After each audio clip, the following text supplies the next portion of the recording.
Oh, hi. Happy Wednesday. Hang on. There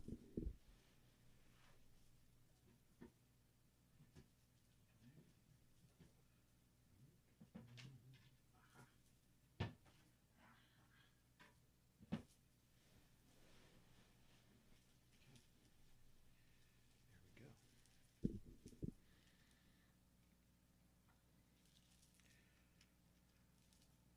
I have this lovely little finger counter, tally counter. It's a little gadget that lets you poke a button and keep track. It's like those old clicker things they used to use. They probably still do at the door of venues or concerts or whatever it might be. I use them to count breaths or count mantra. So it's kind of like counting on the beads, but sometimes, especially with breath counting, I like to time myself for a minute and see how many breaths per minute.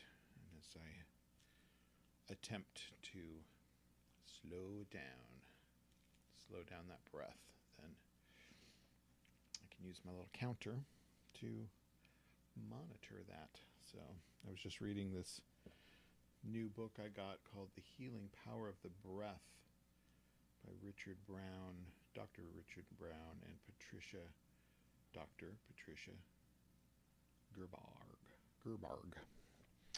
It's lovely. I like it so far. I'm still in the first few chapters, but it's got a companion CD on some breath techniques, and I love working with the breath.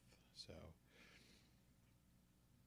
I've found the real beauty in controlling the breath and slowing the breath down to really reduce symptoms of anxiety. I had been diagnosed with asthma for years. I was on inhalers and even had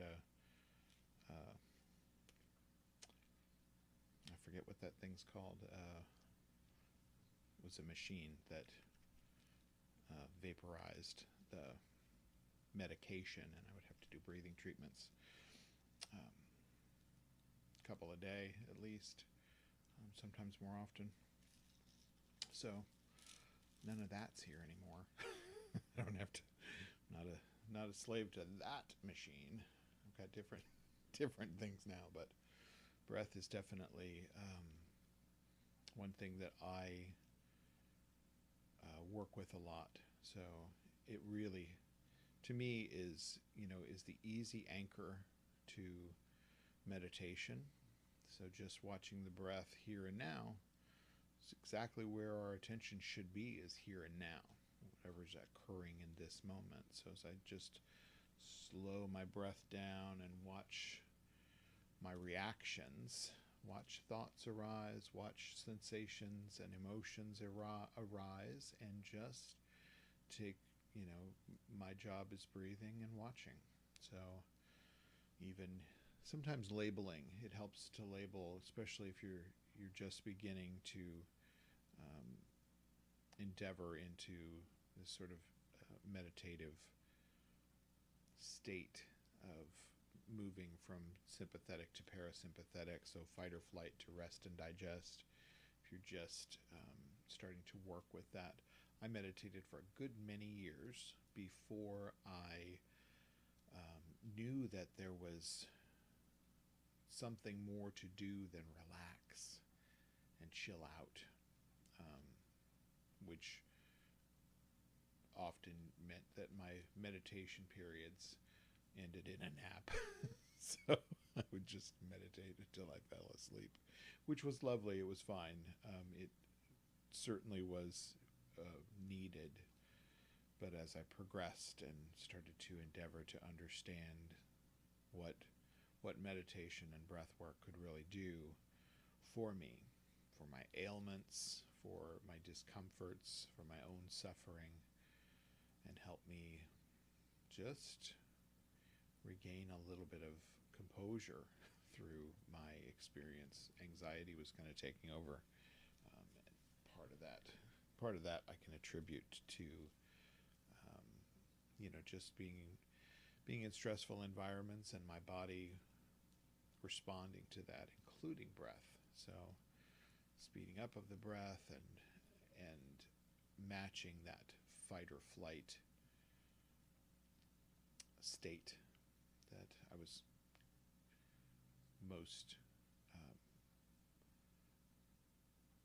often associated with. So I would have some periods of rest, but it was more rest by exhaustion. So this definitely changes the tide and gives me some control and some work to engage with while I'm practicing. And to me, it's a daily practice, multiple times a day if I can. But breath is something I work with all day. If I'm sitting and watching television, I check in with my breath, begin to slow it down, mindful of my posture as I sit. So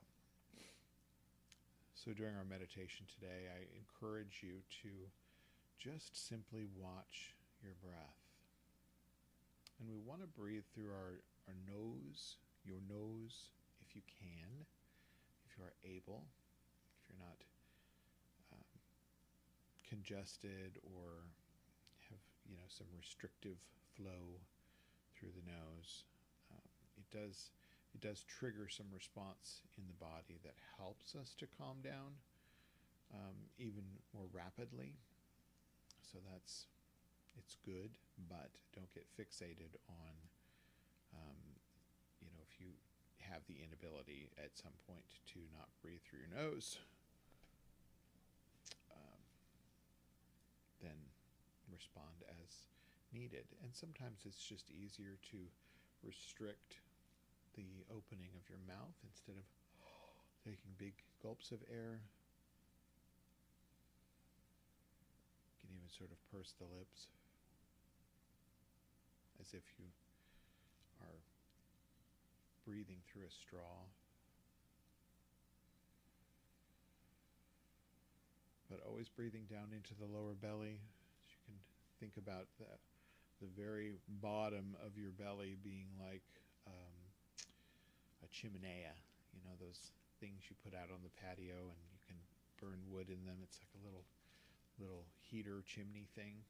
Our body's sort of made like that as well. So if you think about the base of your belly as the bottom of that chimenea, we call it the hara in Tibetan. And we want to sort of cultivate and stoke a bit of warmth and fire. And as you think about starting a fire and you blow on it and nurture that flame, that's what we're doing when we're breathing all the way down and then breathing all the way out.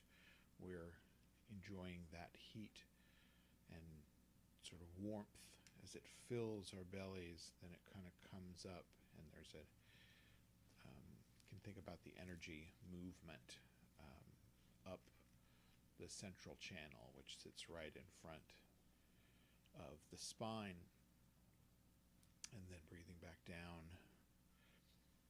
up and down. So breathing through both the left and right nostrils and circulating, and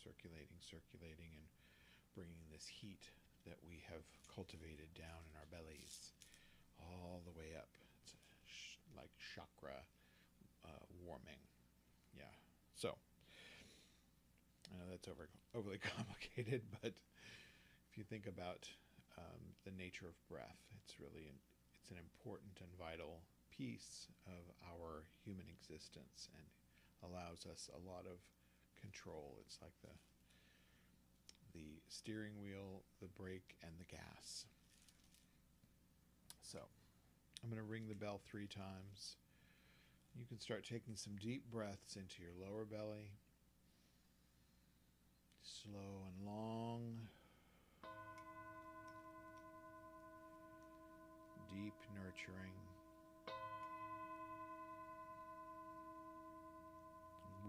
and affirming.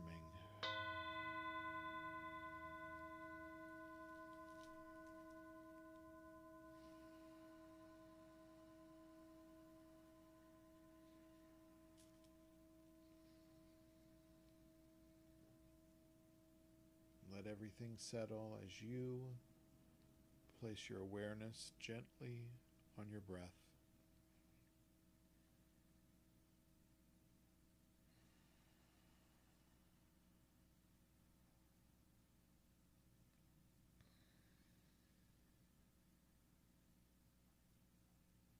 Slowing everything down.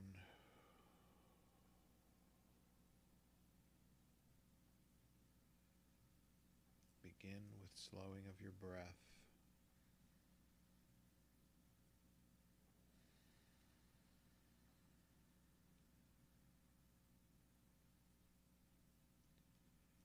Allow the thoughts and feelings, emotions and sensations to follow the breath in and then be released on the out-breath.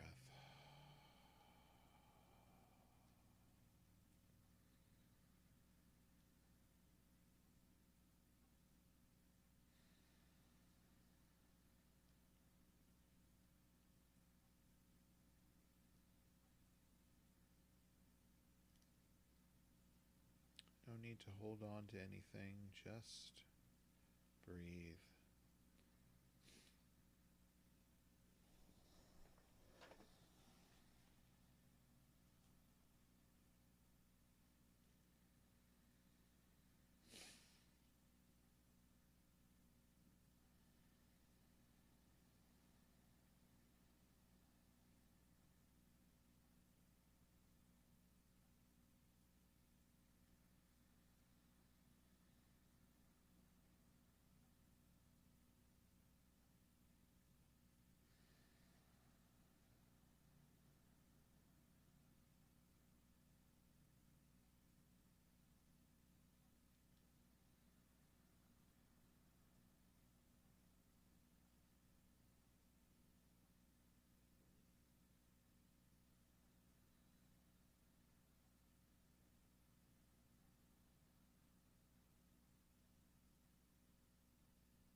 See your relaxed state. Remember what it took to get there so that you know how to return.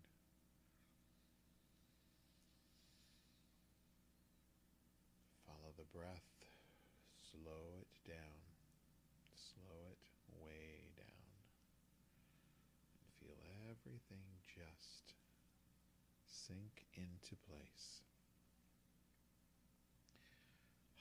I hope this was helpful for you. I know it was for me. So keep at it. I'll be back here tomorrow at 2:30. We'll meditate again.